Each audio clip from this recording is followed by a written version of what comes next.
As discussed earlier, the notices issued had raised similar allegations against express newspapers, in respect of which the judgment of the Supreme Court has already been rendered.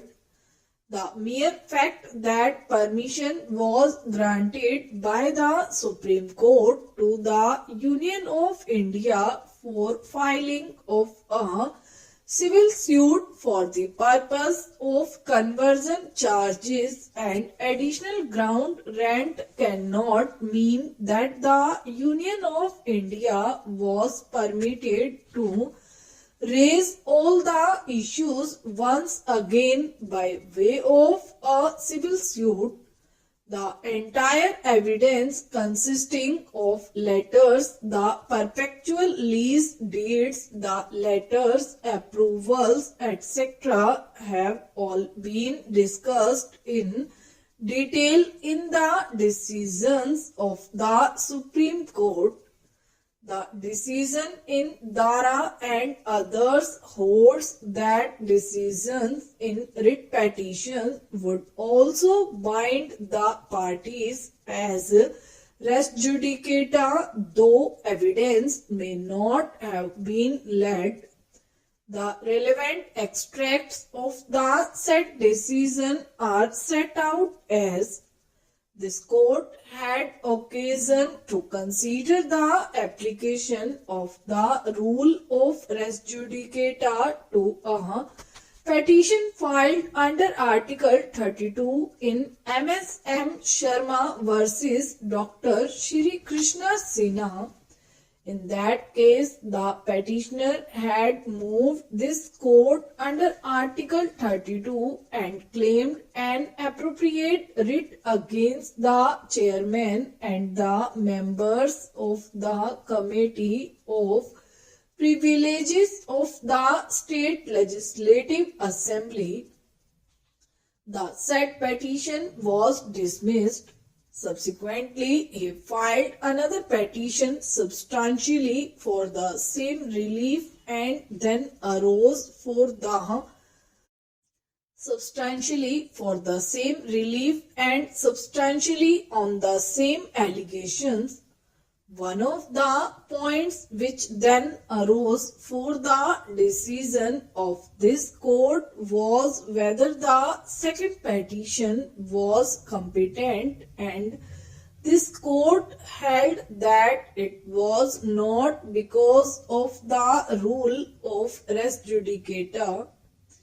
It is true that the earlier decision on which res judicata was pleaded was a decision of this court in a petition filed under Article 32, and in that sense the background of the dispute was different, because the judgment on which the plea was based was a judgment of this court and not of any high court. Even so, this decision affords assistance in determining the point before us. In upholding the plea of res judicata, this court observed that the question determined by the previous decision of this court cannot be reopened in the present case and must govern the rights and obligations of the parties, which are substantially the same. In support of this decision, Sinha C.J., who spoke for the court, referred to the earlier decision of this court. We must now proceed to state our conclusion on the preliminary objection raised by the respondents.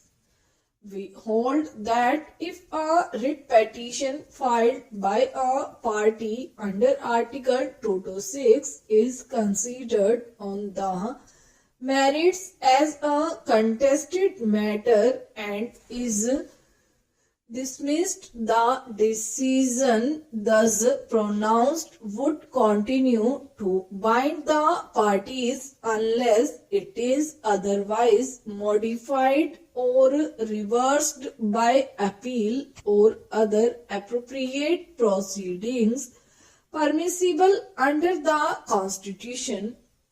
It would not be open to a party to ignore the said judgment and move this court under Article 32 by an original petition made on the same facts and for obtaining the same or similar orders or writs.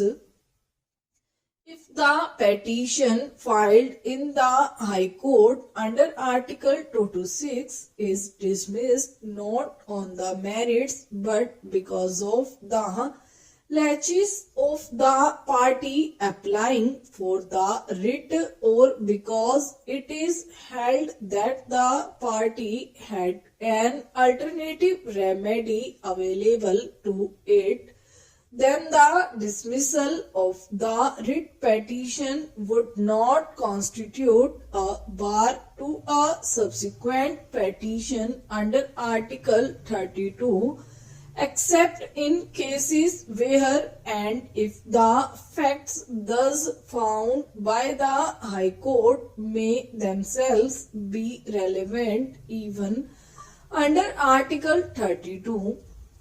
If a writ petition is dismissed initially and an order is pronounced in that behalf, whether or not the dismissal would constitute a bar would depend upon the nature of the order.